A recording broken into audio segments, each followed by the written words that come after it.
morning. Happy September. Happy September and happy Monday. It is Labor Day here in the United States, and I just want to welcome you to another Mindset Monday. I know a lot of you are probably on vacation and are not thinking about any plans or any goals, but the thing is, in order to have plans and goals, in order to go on a vacation, you have to have some sort of plan, right? Like you had to go through a process and some sort of planning to decide, for one, if there was a goal, there was a destination, and how you would get to that destination. And once you get to that destination, how you are going to go through about enjoying your time on that vacation. But nonetheless, I wanted to just welcome you today. This ministry, Cure for the Soul, if this is your first time, welcome. And if you're returning, thank you so much for your loyalty. Cure for the Soul is a ministry dedicated to providing you with soul transforming teachings and resources to help you to grow confidently by faith in your purpose. Okay. And I am Latanya, and through Christ, the Lord has broken many strongholds of and within my soul. This is where Cure for the Soul comes about. I am also a writer, an artist, and a publisher. Okay, so today I just wanted to talk to you about the importance of planning and why goal setting and planning for the believer is vital. Although we walk a life of faith, but at the same time, we have some sort of plan. So let's get right into our Mindset Monday. And I pray that your weekend has been going well. I pray that you're healthy and in good health as well. Okay, so again, this week is about planning for the faith-driven believer. Last week, I talked about 5 reasons why Christians need goals. 5 reasons why a Christian should set goals. And if you missed that video, you can go ahead and catch it at the end screen, or you can find it somewhere within under the video, probably as a recommendation.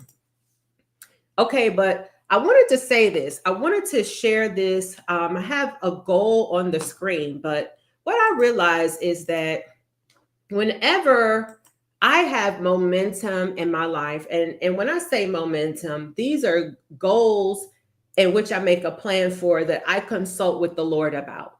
I take my goals, my dreams, my desires, my purpose, all of that has to do with His will. It's not something that I'm just coming up with on my own, like, hey, I just want to have me some things I want to do. Now, in my younger years, that's the way I set goals. I set goals and just believe that maybe God was a tag along for me to accomplish my goals, but I was younger. I didn't have the wisdom then, and I didn't have the knowledge that I have now.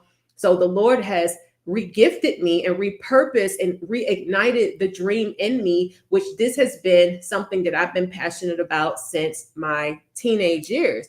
So I realized that whenever I'm building momentum, whenever I'm in a flow, whenever I'm working on my plan and accomplishing with a really successful week, 2 or 3, I notice that there's this pattern that tends to come up. And the pattern is either I get start feeling really bad out of the blue, or something happens to distract me. So when I look back on the times I dealt with a lot of negative thinking, depression, even my anger, I realized that these were devices of the enemy.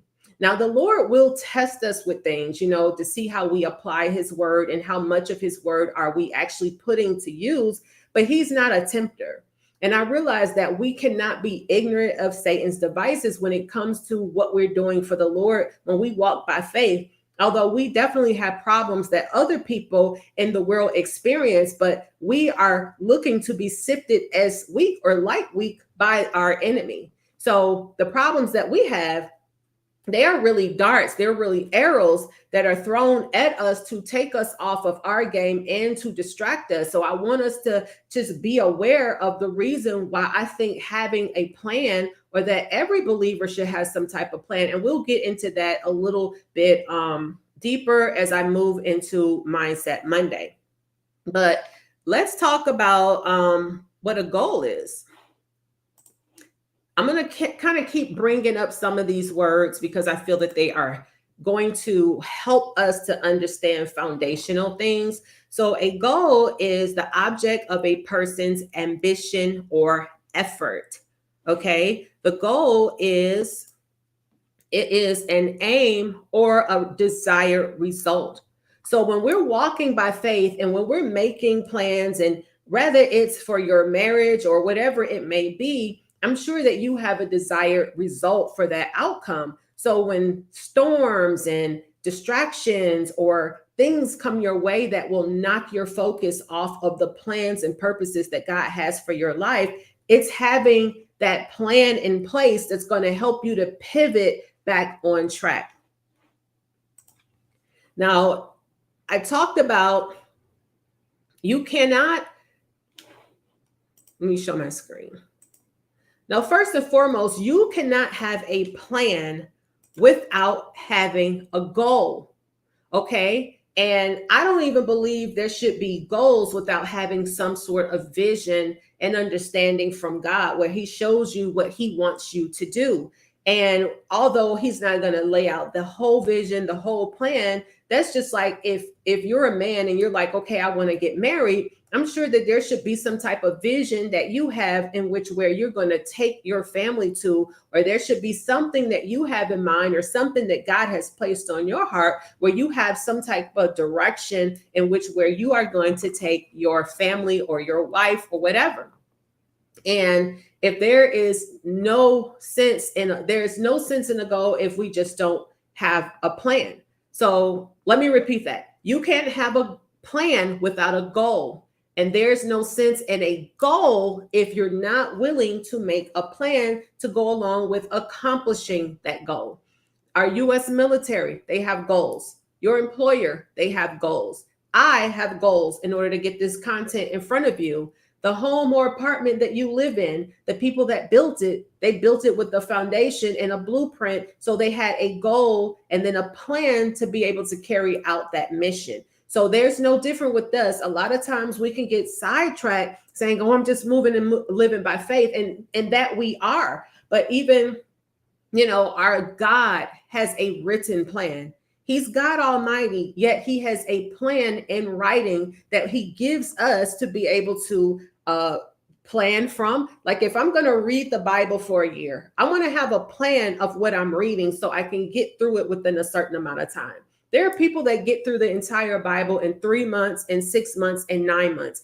I just finished the Bible instead of doing it a year like I did the prior year. I just finished it in about 9 months because I had a plan. Since I read it the prior year, this time I said, when I read it, this is how I'm going to read it. So I set up a specific plan that worked for me. I tackled the larger books of the Bible first because a lot of times, those are going to be the toughest to get through. But if you really apply yourself to doing whatever the Lord has placed on your heart, he will give you the strength and the ability, and he will order your steps so that you can make it through that process. Okay. Again, like this video has a written plan to some degree, a small written plan that I'm working on. And does your marriage have a plan? When you clean up your home and just say, okay, I need to get groceries this week. I need to cook dinner this week. I need to get to my weekly barbershop appointment, or I need to get my car washed. That's fitting within some sort of plan, right? Your life has a flow. It has an ebb and flow, and you're taking calculated measures to make sure that these things get accomplished. You're knocking these things off your to-do list or however you wish to do it. A pastor that teaches us when we go and be shepherded, when we go to be shepherded by the shepherd, the pastor or the ministry, they have a plan in which they're teaching us from. Nonprofits have a plan. When we send people to nonprofit organizations that can help them with various solutions such as domestic abuse or homelessness or some type of financial assistance or single mothers or whatever it may be, those organizations have a plan in place so that they can help us. So this is why I want us to just highlight the fact that planning is not a bad thing. I'm not sure why so many believers look at it as such a negative thing. Having a ministry is not a negative thing. Making money is not a bad thing. Walking in your purpose for the assignment of God, how can it be a bad thing when our own God has a plan and a purpose and a will that he took prophets through, as well as so many people in the early church, in order for us to have a plan in writing. So if you're just joining, hey sister, thank you so much for joining. If you're joining, come on in on this Mindset Monday. I know it's a holiday, but I still wanted to make sure that I could get this content out to you all today. Yeah, pretty girls wear pink. Thank you so much, sis. I appreciate that compliment. So just piggybacking off of the term or the word plan, as I have been sharing along these series, is a plan is a detailed proposal for doing or achieving something. It is an intention or a decision about what one is going to do. So a plan is setting up your intentions. It's being intentional. We only have 24 hours in a day. And if we're getting an average amount of sleep, we're sleeping, or we're preparing for bed, or we're preparing our morning to be able to work or to do the things that we have set aside within that day. So when we think of how much time we really have to be productive, I think it would be wise to be very intentional.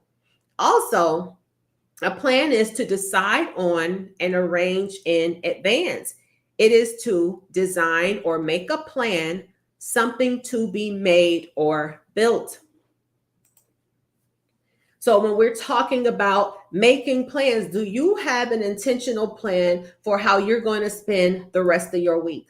Like, even if you're talking about just getting in your prayer time, is that intentional? Like, the way the world is today, there are so many things set up to distract us from the plans and purposes of God. And if we don't guard our time with making some type of plan, having things in writing, we're going to be all over the place. And I know that from experience, because I've lived portions of my life, greater portions of my life, in which I had a plan. But in some of those instances, I didn't realize how to weather the storms that I was going through by keeping my eyes focused on that thing. But God is teaching me now through all of my trials and my tribulations. And as I'm finishing up writing the book that he put, one of the books that he placed on my heart years ago, as I'm going through that process, I realized that that's not getting done without a plan. Like, I had to plan last week to make sure that I spent a certain amount of hours on getting that book brought to completion.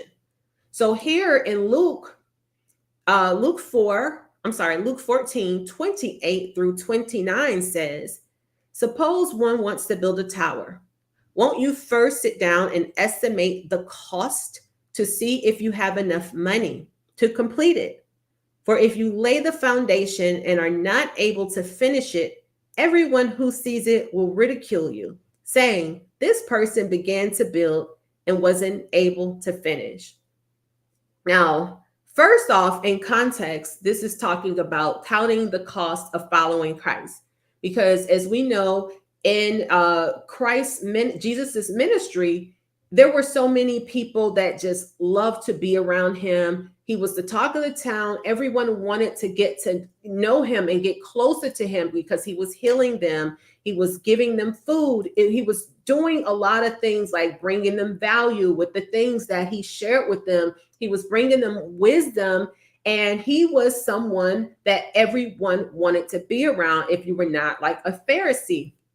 But he talks about counting the cost. And is in it, he talks about the example of a king going to war. And in this context, he talks about counting the cost if you're building something.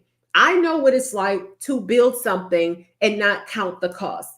I believe I may have counted the cost, but when we're talking about counting the cost, Christ is talking about the cost of giving up family, giving up things that you love, giving up your desires, your dreams, and seeing if you will still follow him. When persecution comes and when all these hardships come, will you still follow him? And the way I see it is the way to continue following him is to first and foremost keep his plan and purposes in mind with knowing his word. But even to know his word and to memorize the scripture, I would think that that would take some type of planning where you're setting aside time and saying, I'm going to remember this book of the Bible. I'm going to remember these scriptures. And you're co-working with God in order for him to bring about that scripture memory. So, first, the will is to follow Christ and his goal. And at the same time, you have to be willing to give up what you would desire. However, since we are living in a fast paced and technologically advanced world, I believe that it makes more sense to still know that there's a cost involved in following Christ, but to make the best use of the time that we have here for the rest of our days on earth so that we're doing the things with intention. If that makes sense, let me know in the chat. And we know with anything that we are excited about, in the beginning, it is always very, very, very exciting when you're like, when you're setting goals and when you're doing things that you're planning. It's always so exciting, even when a new believer comes to Christ. It's so exciting when they come to Christ. And then along the way, there's the tests and the trials and the hardships and the things that come along to test our faith, to test to see if we are truly trusting the Christ that we believe, that we've placed our hope and faith in. And this is how we start to know him and learn about him more through the tests and the trials, and to see if we're going to hold on. But if we have a plan to say, I'm going to learn this word, I'm going to read his word, I'm going to get to know God, and I'm going to stay the course, then there we have a plan right there to stay the course, to make sure that we're going to follow Christ. Because it's not us that's the keeper, it's him that's the keeper. But a lot of times when we take the time to write down things and to sort out our thoughts, it starts to make better sense to us, and it helps us to stay on track. So I just wanted to, share that with y'all, because anything we do for Christ, business, ministries, raising our families, getting involved in a marriage, starting a nonprofit, whatever that may be, it comes at a cost. Everything that we commit to and we dedicate and devote our lives to, it's going to come at a cost. So, but being able to plan it will save you a lot of headache and will save you a lot of time up front. Because if you're going to build a tower, would you want to live in a tower that someone did not take the time to lay a foundation, to lay blueprints, and to have engineers to come in and work through that process? Like I said, the houses, the apartments, the cars, and everything that we drive, they're possible because someone sat down first. They had an idea, they had a goal, but it's possible because someone sat down first and then decided, let's do this. And we get to be beneficiaries and recipients of those goals and those plans. So as Christians and believers, we shouldn't be behind the curve on making plans and setting goals and starting businesses and making plans to do the things that we're placed here to do. As a matter of fact, we should be ahead of the curve on showing the world how it's supposed to be done. Matthew 7:24 through 27 tells us, therefore, anyone who hears these words of mine and puts them into practice is like a wise man who built his house on the rock. The rain came down, the streams rose, and the winds blew and beat against that house. Yet it did not fall, because it had its foundation on the rock. But everyone who hears, let me share my screen.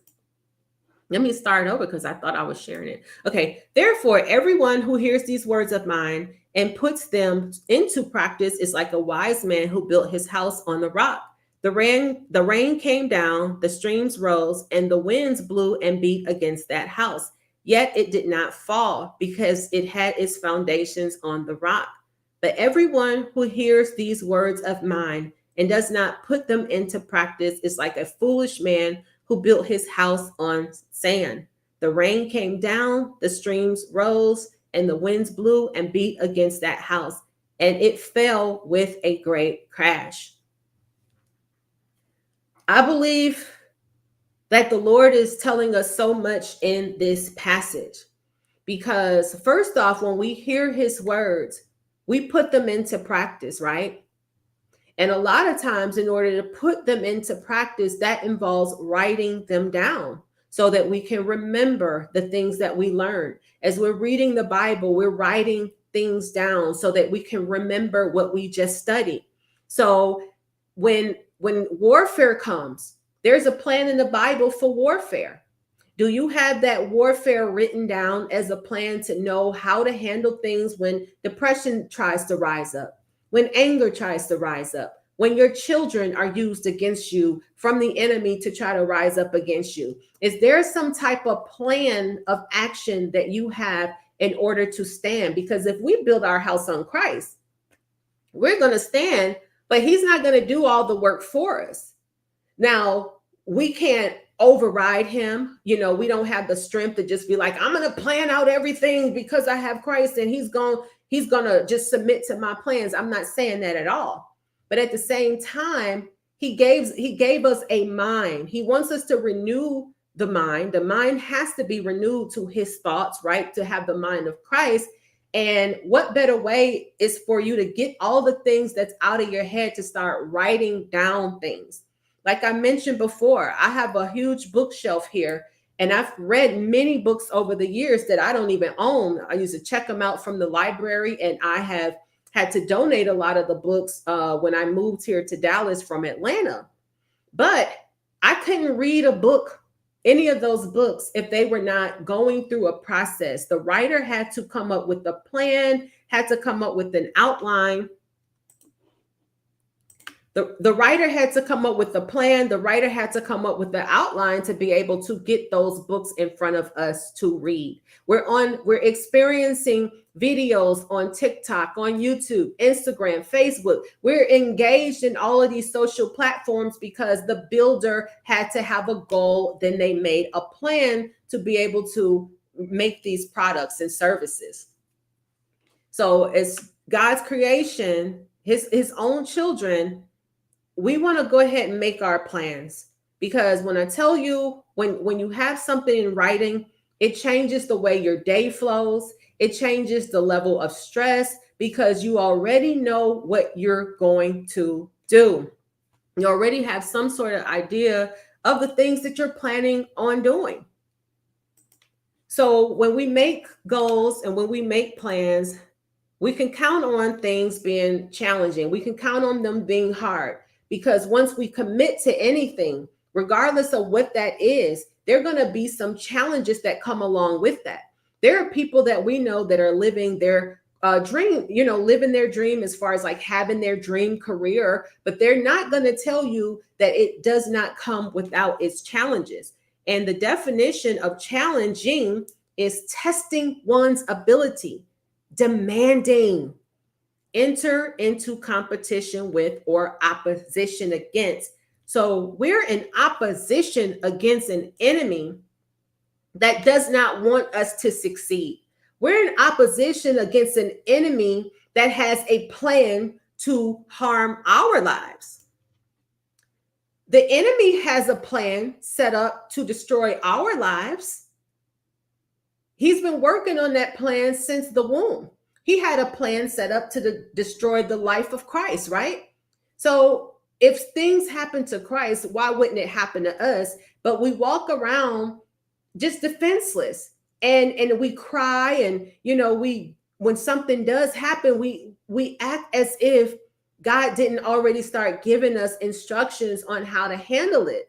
And because we're kind of slacking in certain areas, we don't really know how to handle hard tests and hard trials when they come along, because they're going to be hard. They're going to be challenging. And I just wanted to encourage you today on this Mindset Monday to stay the course and to push through with whatever it is that God is placing on your heart. So I asked you the question. I made a video series late last year entitled Productivity and Alignment. So I asked you the question, what level of hard will you accept? What is your level of hard? Because everything we do is going to come with challenges. It's going to come with opposition. There's no such thing as an easy goal. And if you have such an easy goal, I challenge you to make a harder goal so that it will activate the power of God to be able to bring that goal into fruition. and to bring that plan into reality.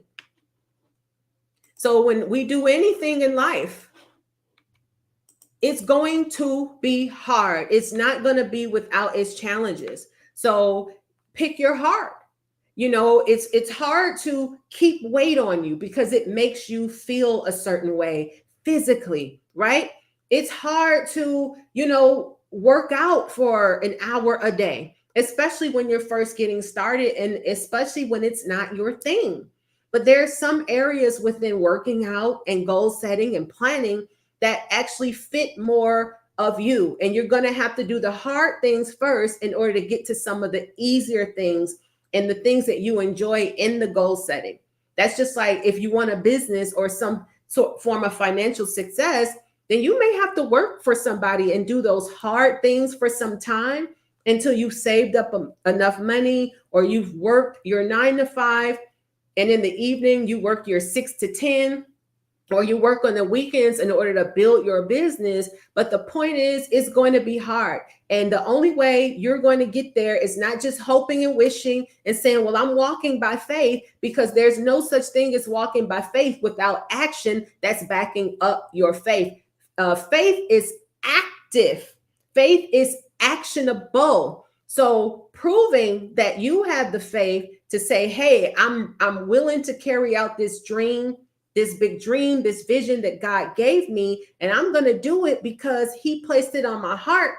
So I'm going to discipline myself, and I'm going to go in here and shut myself in, and I'm going to write out a plan, and I'm going to take this plan to the feet of the Lord, and I'm going to pray over it and ask him how to tweak it, if I should do anything different. And therefore he will begin to order my steps, because in Proverbs 21:15, it tells us that the plans of the diligent lead to profit as surely as haste leads to poverty. So the plans of the diligent are profitable. Plans of the diligent are profitable. See, it's not saying the thoughts of the diligent are profitable. It's telling us that the plans of the diligent are profitable. So what kind of plan do you have that the Lord can say, my son, my daughter has written out a plan, and now I have something tangible that I can take seriously, because they've taken the idea and the concept and the vision and the dreams that I placed in their heart. They've taken them just as seriously, and they're coming to me for consultation and for direction and asking for my guidance in how to obtain and reach those goals. So I just wanted to encourage you all today, if you all have yet to attend any of the Dream Big Goals challenges, I highly encourage you to do that. If you are a Christian visionary, or if you want to set up your life and business goals, or you need to know your purpose, or you know your purpose, but you need more clarification with your purpose, or you already know your goals and destination, but you need some more encouragement and refinement so that you can start, restart, or grow your business, ministry, or your big idea, I highly encourage you to take the next Dream Big Goals challenge. Like I said, you do not have to have a business or a ministry or anything to take on that challenge. But in that challenge, I teach things that I don't teach here. I teach things that are more concentrated and focused on your purpose and your direction for the rest of your life. So with that being said, I want to encourage you to head on over to the Dream Big Goals Challenge, because this is something that God put on my heart. Like I said, I've been doing goal setting way before there was ever a cure for the soul. I've been doing goal setting for decades, and the Lord used this passion of mine and my passion for business and goal setting and goal getting, and he used them and gave me something in which I can help believers to get unstuck. So I want to help you all with that process. So here's the video for Christian. Are you looking to restart, or grow a business, ministry, or a big idea? Or you just need help getting unstuck, moving forward in clarity and purpose with your life goals? Do you need help unpacking your skill set, knowing how to use and maneuver your skill set to monetize the vision that God has given you? You want to know what you need to do for the next phase of your life? Well, the Dream Big Goals Challenge is for you. It is for Christian visionaries who are feeling stuck or want to clarify some things or want to grow from where they are. There, I will share the systems as well that help me to get unstuck and the systems that I use on a regular basis to be successful as a believer in business and in ministry. Sign up for the next Dream Big Goals Challenge. The link is in bio and the link is below.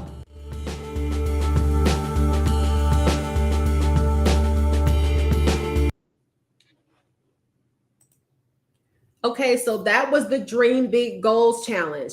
And if you just want to get started with a resource right now and you have yet to download the free resource on the cureforthesoul.com website, which is called Dream Big Goal Setting Guide, you can go ahead over there and download the Dream Big Goal Setting Guide as well. That is something that will get you started. It also has a bonus in there, which is a free business, Kingdom Business Startup Checklist. And I encourage you to go ahead and grab that as well. Aren't you tired of spending hour upon hours getting excited about writing your dreams, your goals, your visions down, only to throw them to the side, and now it's a decade or two later and you still had not accomplished anything that you set out to do? You settled for living an ordinary life and now you're looking at everyone pass you by with success, but you're not alone. I faced a season where I believed that my dreams and my goals were dead, but God revived them, and I'm going to share with you how I got back up into that process. I prioritized my relationship with God and stuck to my spiritual disciplines. I used my very own Dream Big Goal Setting Guide, a process that I have used for over 2 decades to obtain success as a business owner, as well as meeting and exceeding goals in a corporate sales environment for some years. Don't waste another minute of your life. Download your free goal setting guide, and as a bonus, you'll get the Kingdom Business Startup Checklist. Grab your copy today. Click the link below. Okay, so the links are below the video in the video description for these things that I mentioned to you, the Dream Big Goals challenge at dreambiggoals.com, as well as the freebie for the Dream Big Goals Setting Guide on the cureforthesoul.com website under Dream Big Goals. And I just want to thank you for giving of your time today on this holiday. I pray that the rest of your day is blessed. And, let me see. Yeah. And I pray that the rest of your day is just a joy and it's blessed. And again, here is the link for the free Dream Big Goal Setting Guide, where you can start using that to set up some plans today. Wait a minute. There's a short delay and I'm just making sure that it is going to show up. Okay. Okay, give me 1 second. Okay, so it's showing up. It's showing up. There's a short delay on my end. It's a tech thing. But anyway, here is the link for you to get the Dream Big Goal Setting Guide. You can head on over there and get that right now. It's an instant download. And so don't confuse the two resources. One is an instant download. That is the Dream Big Goal Setting Guide. You can grab that right now at the cureforthesoul.com website. And the other is the challenge that's coming up. That's where I share with you my Dream Big Goal Setting Guide and Planner System. Okay. The Dream Big Goal Setting Guide and Planner System is a twofold system, and it's designed for you if you're ready to get your life on track, if you're ready to get unstuck in life in general, and to get from point A to point B by your faith in God and with the proper plan. So with that being said, I just want to thank you again for being here on this Labor Day. Thank you all for being here once again. Don't forget to like, comment, and share this video with someone that you believe that it can be beneficial to. And God willing, Lord willing, I will see you all on the next video. Bye.